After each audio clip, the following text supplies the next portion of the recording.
Hi, welcome to the Artificial Intelligence with Dr. Ziggy podcast. I'm Dr. Ziggy, and here we have Kieran O'Reilly, former undercover cop. I'm allowed to say that. Yeah, I think it's on public record. Okay. Yeah. All right. So this might be a little bit tentative of an interview initially. I really want to talk about artificial intelligence in the undercover police force in Ireland, but I've been told that a lot of things are off topic. So we'll see how it goes. If not, Kieran O'Reilly is a semi-famous actor here in Ireland, semi-famous musician. I've had coffee with Kieran before, and people have come up to the table while we're having coffee and they're like, "Are you Kieran O'Reilly from Love Hate?" He was a Love Hate, most popular cop drama in Ireland, on Vikings as well. Season 6? 5 and 6. 5 and 6, yeah. I'll post some nice clips of Kieran fighting Lagatha, because that was a classic. It was a big one. That was a big one, yeah. And El Turco was the latest one. Yeah, El Turco. Yeah. All right. Anyway, let's see if I can ask any sort of question about undercover police force and artificial intelligence. So, end-to-end encryption. You know what end-to-end encryption is? Can I ask your opinion on that? I can't. You can't even. Jeez, I can't. We're not going to go anywhere with this. No, I can't. I'm kind of bound by an Official Secrets Act, and I can't speak about the job. I think it's on public record. Even your own personal opinion on the matter? I'm not sure how that'd be perceived. Okay. Yeah. What about facial recognition? I think everyone should have it, but I can't do that. Okay, this is great. This is actually pretty Sorry, good. this is terrible. Sorry. No, that's fine. All right. So what about this question? Has AI impacted undercover cop work over the last, let's say, 5-10 years? Can't talk about that. All right. I can't talk about it. And if anything kind of job related, especially and it's obviously very sensitive, isn't it? Yeah, that's fine. Look, I tried. Yeah. I tried. All right, so let's go to acting and performing. Kieran O'Reilly has a Wikipedia page, and I've always said, if you get a Wikipedia page, you've made it in life. That's what I've always said. What's your take? I think it's kind of it's a lovely thing to have. Yeah. And I think it's great that things you've done are documented. It's a great landing page for everything. I think it's a bit surreal as well. I think there was some modifications once or twice that weren't accurate and they were kind of removed and stuff like that. Yeah. But I think it's great to have it, and I think I'm lucky. But as regards, what about your kids? Are they proud? Have they ever gone on Wikipedia and said, "Look, Dad, that's you," or not? Not really, or they're sort of embarrassed about you still in that age? They're definitely embarrassed. Nothing I do is cool. Nothing at all I do is cool. But I picked up my youngest son the other day from school, and he said, one of the fellas in his class, he said, Nathan was checking you out on Google and you went onto the Wikipedia page and you know it's this and this, and I was like, oh Jesus. Yeah. So it's kind of funny, but no, they'll appreciate it though when they get older. They will. Yeah. They will. Your Wikipedia page is pretty low thick. Well, I got to get some. I'd love. Let's see how the rest of my life goes and what's worthy of being included or not. Yeah. Oh, we also mentioned that you're a boxer as well. Right? You've got one title. Was it police something? I boxed for about 8 years under Mick Dowling and Mount Talent in Dublin. He was a double Olympian, multiple Irish title holder. I have a couple of titles in the sense that they're kind of minor titles, but I won a Dublin novice title in '98, I think, and then a Leinster novice title, and then I won a Dublin and Leinster intermediate titles. I went into the junior championships and made a blunder against Jamie Power from St. Francis in Limerick, and then but I did go to Spain. My last fight actually was in the World Police and Fire Games in Spain, Barcelona, and I won a medal there. Yeah, nice. Okay, and your music career, how's that looking? You're not as famous as the acting career, but you do have quite a bit of records out there, EPs, EPs. Yeah. I started with Doris, then a self-taught drummer. I wasn't very good, but we released a couple of singles. No comment. Yeah, no comments. Yeah. And then went into a band called White Mackenzie. I know all about that. Yeah, you know all about White McKenzie. White That was McKenzie, the drummer. Then, like, he was the proper drummer. He was a great drummer, and we were kind of, I don't know, somewhere between, I don't know, Nick Cave and Pearl Jam or something. I don't know what it was. yeah. That was great. We released a couple of singles and a mini album actually, and we played the length and breadth of the country. Yeah, we did, didn't we? I think I remember counting that at one stage we were doing 3 gigs a month around Ireland at one stage. Yeah, We were quite. yeah. For a small band, we were constantly on the go in many different counties. Yeah, good, great memories. And we nearly made it in a way because we got invited to the Late Late Show, didn't we? Yes, we got invited to the Late Show. We also nearly made Glastonbury with a Battle of the Bands. Right, We made it to the final. Yeah, that's right. Um, we yeah. Black Chicken got us. So actually very worthy winners, I think maybe. Anyway. And then we were played on Today FM and all that type of stuff. And then from there, I set up the band Hail the Ghost. And that's where you are now. Yeah, working on the third album at the moment. And I've kind of done splinter projects as well. Copium was my own album this year, and then What about that? here's You did a collab song with one of the Vikings actresses. Oh yeah, What's her name? Raga Ragnar. She's an Yeah. Olympian there. We were on Vikings together. We released a single as well. Actually, it was great and it met down very well in Iceland and a few other places. And then It's a great song, yeah. yeah, And you filmed it in Iceland, didn't you? You went up there. yeah, we flew out to Iceland and we recorded it in Ireland with Martin Quinn, Yeah, Jam Studios, Yeah. and Martin played on it as well. And then we flew out to Iceland to Reykjavik and we went to the Black Sands beach, and it was like the most incredible storm. And we filmed in the middle of the storm, and it was fitting. Bloody freezing. Bloody freezing. And that's saying, if an Irishman says it's freezing. Yeah, it was cold. Staying up. Yeah, very cold, but very cold and wet. You know, we were drenched within 30 seconds, and we were out there for hours. You know. Yeah. Yeah. So, but it was great. Yeah. All right. So let's talk now that the listeners have a bit of a background. That's why I said semi-famous, right? Like actor, musician. Not really. You've been stopped on the street countless times where people have come up and said, "Are you Kieran O'Reilly from Love Hate or Vikings?" Yeah. And all that. So you're not famous, but semi-famous. You have, I reckon. A little bit. I reckon you have to. Do you still get stopped on the street sometimes? Yeah. You do, yeah. Yeah. It mainly from Hail the Ghost, or sorry, mainly from Love Hate. Yeah. To be honest with you, Love Hate, and then also Vikings, and sometimes the band. Yeah. Yeah. But I think Love Hate was a phenomenal success. It was like the best Irish drama that's ever been made. I think It's a great Irish drama. I like season 1 took a little bit of time to get going, but afterwards, couldn't stop watching it. Yeah. Couldn't stop watching it. Yeah, it was fantastic, and I think Stuart Carolan, the writer, he's an amazing talent. And when you've someone like that steering the bus, you know, and you've someone like Tom Bon Lawler playing lead, you know, and Peter Coonan and Lawrence Kinnan and stuff like that, Adrian McGinneby, you know, it's amazing to be a part of that. Yeah. All right. So this AI, right? It's quite big, especially in the last 3 or 4 years. It's infiltrated a lot of people's lives. There's talk about AI taking over a lot of jobs. Some CEOs like Dario Amodei is warning that perhaps 20% unemployment rate is coming. There's another associate professor, I forget where he's from, you know, he's saying 99% of jobs could go because the economy could collapse and all these kinds of things.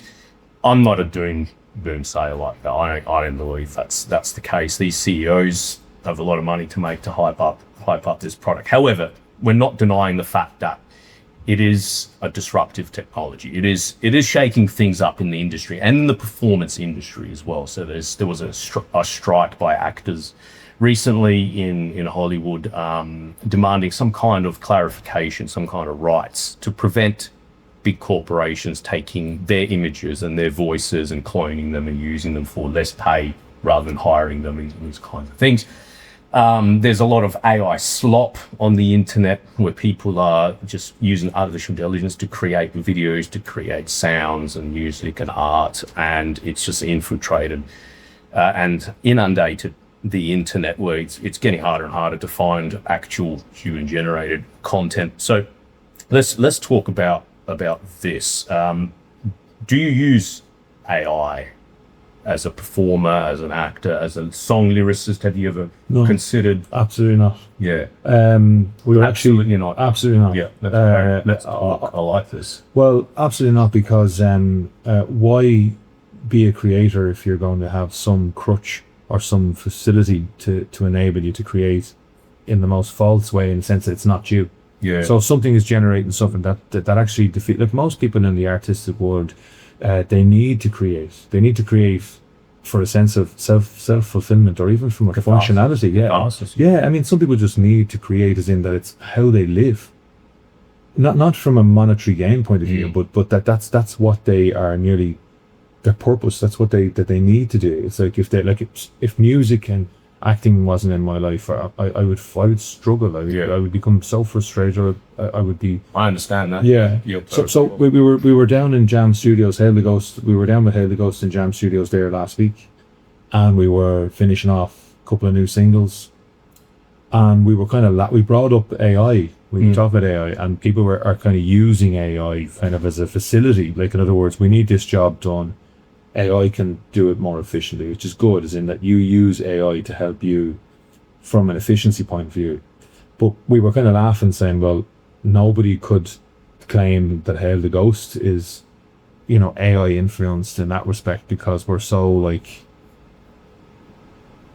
in some respects our music is kind of nearly too simple to be AI, and then in other respects it's very dark, and also it's not formulaic, in the sense that it doesn't follow any stereotypical kind of structure or something like that. That there's always original. It's kind of original. Yeah, it's kind of creative. It's kind of quirky in the sense of it doesn't we don't do verse, bridge, chorus, middle, eight, blah blah blah. We nearly let the song dictate in itself, and if it's just, sometimes it can only just be a verse, a chorus, and an outro.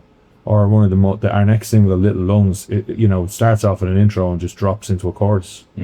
And the instrumentation falls off, and it's like an a cappella chorus, and that's not really something that I think AI would do. Maybe it would, I don't know.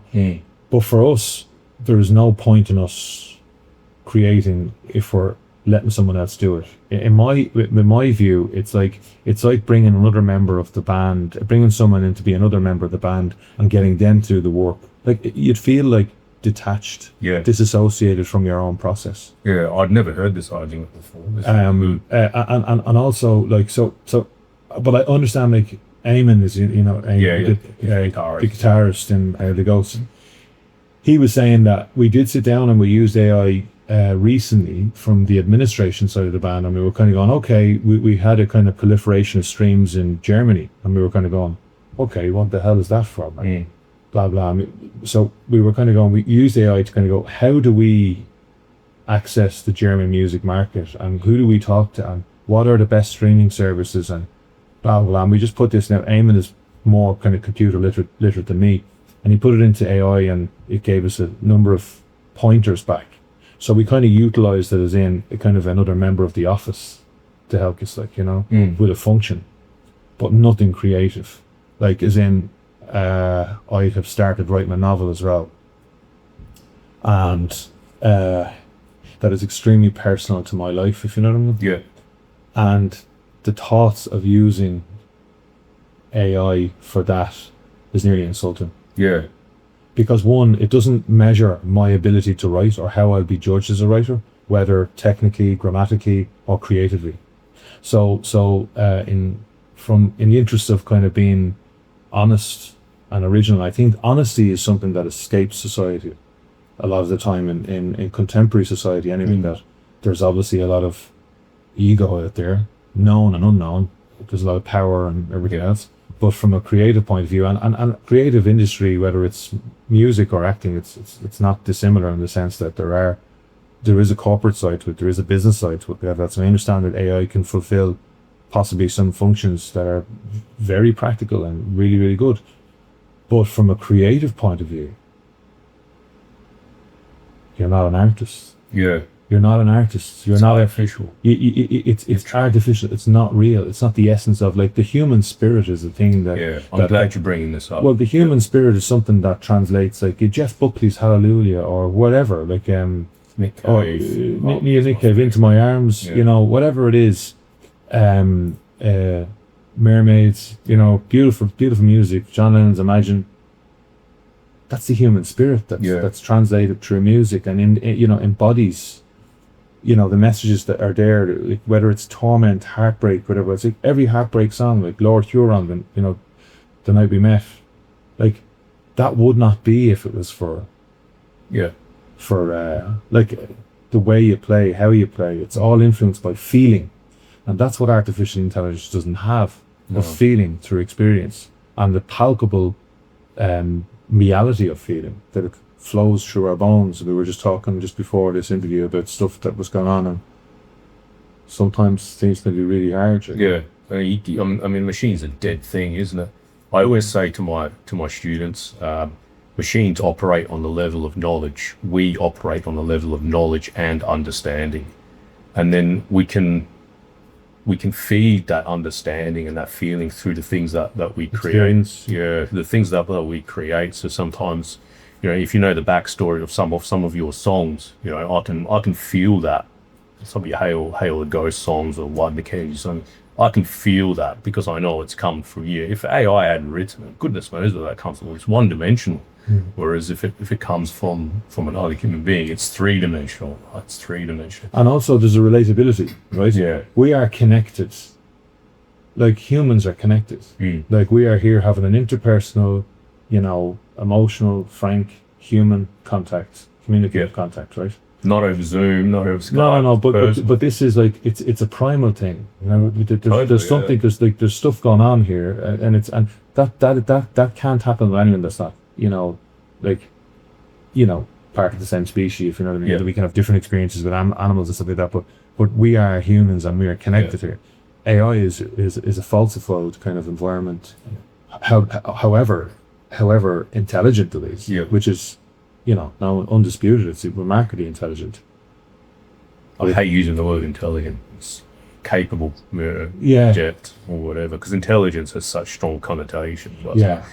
And it's a shame that AI has been coined artificial intelligence. Should have been coined something else, like an inference engine or something like that. Computational inference engine, something like that. So your knowledge is probably would supersede mine on in a lot of areas with regard to, you know, technology and stuff like that, because I'm a bit one-dimensional myself, you know.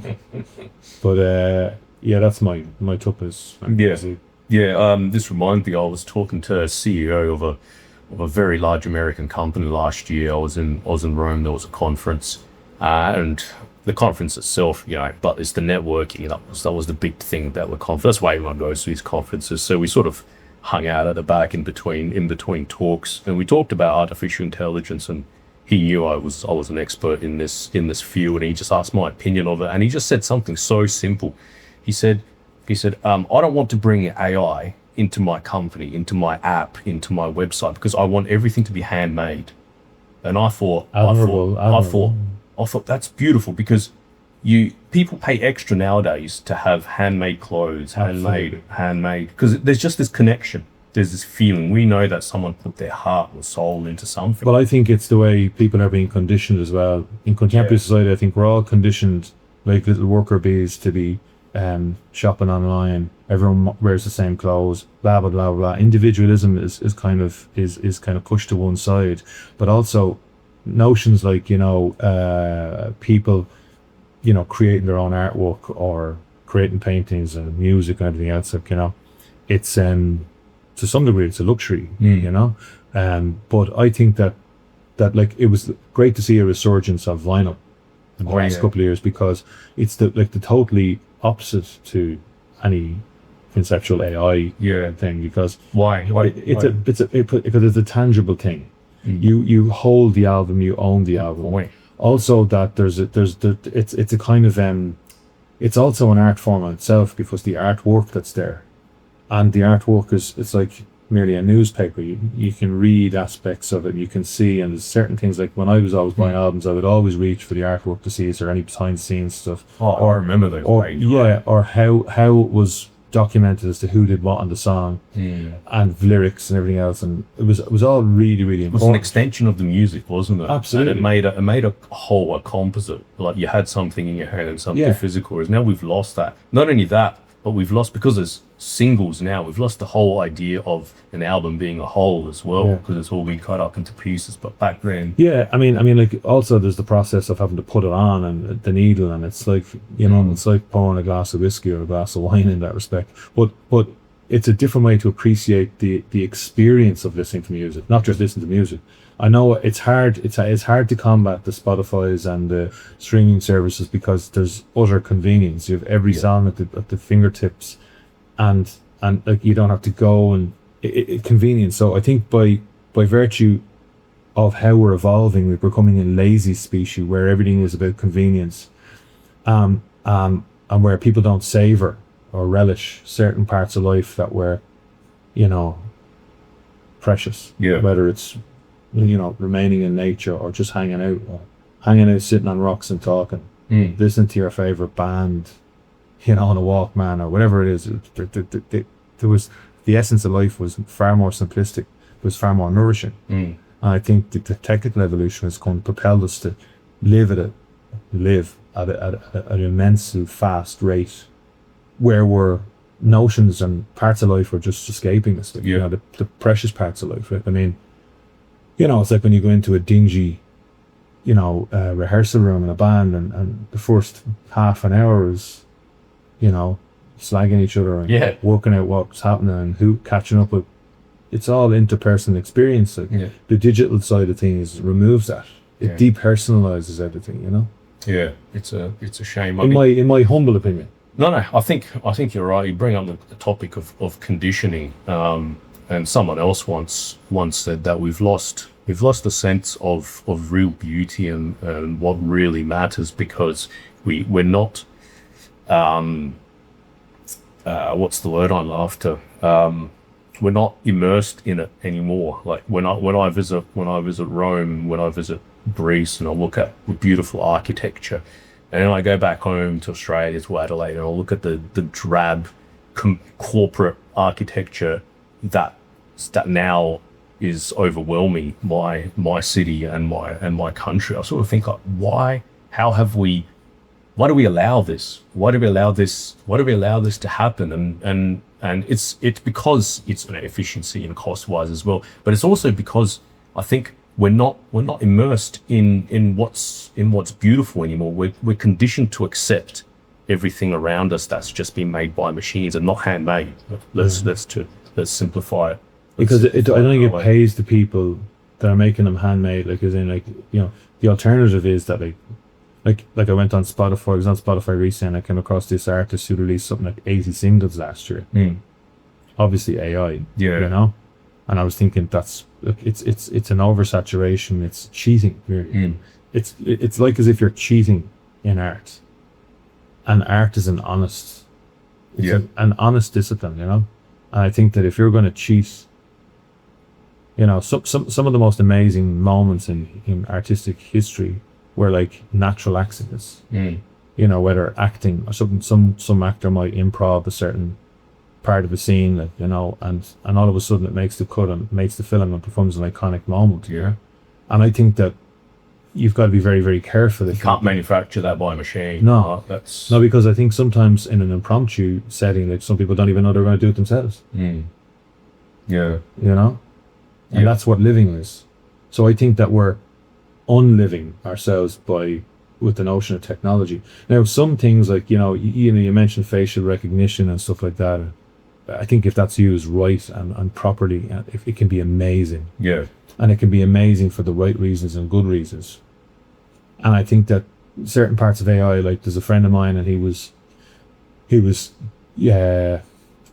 struggling with diet and stuff like that. And he was kind of trying to get fit and everything else. And he was tapping into AI quite regularly, and he was getting step by step. It was good. It was he didn't have to kind of go searching what cookbook, what to do, blah blah. So AI was providing him with, like, amazing, you know, direct information at, like, a touch of a button. So there are aspects of AI, I think, that are amazing. It has its place. Like, I do most of my videos on my YouTube channel, I do criticize AI, but not because I don't appreciate AI, and I use AI all the time. It's just that I think it's getting shoved down our throats so much. I'm trying to push back against that. So yes, you're right. Like, it does have its place. It's been amazing. It's been amazing for me as well. I mean, the amount of stuff that I can be so much more productive now. Give the menial tasks to AI and just do the hard stuff, the creative stuff, the fun stuff that I'm good at. I'll be able to good at now. I'm doing way more now than what I was say 10 years ago. And just finding information is so much easier for me as well. Well, Yeah. back in the day, I had to go. I mean, back in the day, I had to go to the library and search for books, and then Wikipedia came along. And Wikipedia is great. It is great because, and I find that as a port of call, I find myself going to Wikipedia as a kind of my primary, intended location for information with regard to, say, bands and Gaelic footballers and soccer players and actors and stuff, because I know exactly the layout of the Wikipedia pages for all those. Like, I'm straight down to discography, or I'm straight down to whatever filmography, or even, and I find myself always on Wikipedia. Yeah. And then IMDb and stuff like that. But like for bands and stuff like that, you kind of need to know, like, okay, someone who's prolific, I don't know, Chad Smith, the drummer, like, okay, what projects is he being part of? You go straight on, and the right column is he depicts some certain bands he's in, go straight down to kind of his discography, and you can see, it's segmented into the bands he's in, and I love Wikipedia. Have you tried AI to find information, or you just No, I'm resisting that. That's interesting. I'm resisting it because I don't want to find myself reliant on nothing like that, and I find that it's just another thing, right? Even though I know some of my friends use it and it's like really good apparently and everything else, but for me it's like the social media platforms. And where do you limit yourself? Where do you cut it off? I think I just maintain, I go on to Google and say, if I have a question that, I'm trying to stay away from AI. I think you have to draw the line. Some people, I think some people they all went on social media, and I think as adults, kind of, we've grown into our midlife, they're going, well, I'm gone off this because I'm spending too much time on it. Some people draw a line of social media. They don't do it. They prefer a personal phone call. Yeah, it's like when you go into, say, look, if you go into McDonald's, and you're forced now to kind of go up to a machine. Yeah. I mean, there's so much more problem solved when you can talk to someone face to face. Yeah.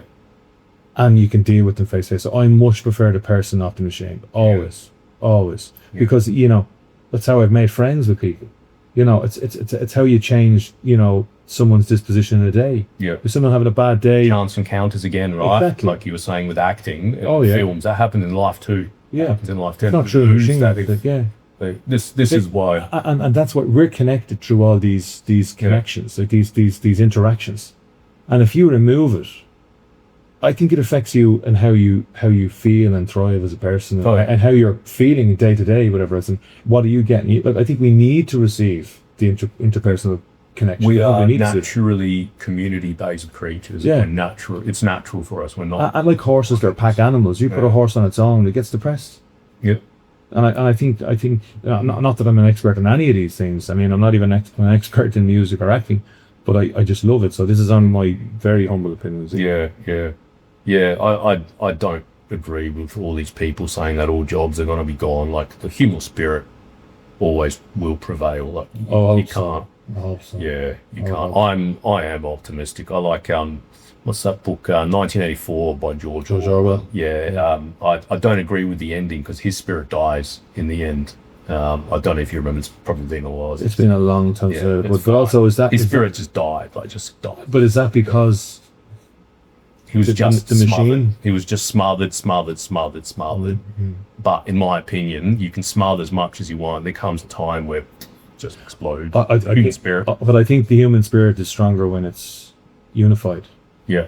What do you mean by that? I think that, like, a person's human spirit on its own is hard sometimes. I think that we're collectively. Yeah, collectively, yeah. Support network. Yeah. I don't think you can smother the human spirit. Well, I think they said it in the 70s, the 60s and 70s, like that people have the power, and they actually do. Yeah. Time and time again. People don't always have the information. That's the problem. That is the problem, yeah. That is the problem. We're talking about dictatorships and all that now. No, I'm not talking about anything. I'm not talking about anything. How are we doing for time? It's 3:40. Cut off? Yeah. It's all right. All right. Well, that's all we have. We have time. That was quite a good interview. I really thank you. I was winging it.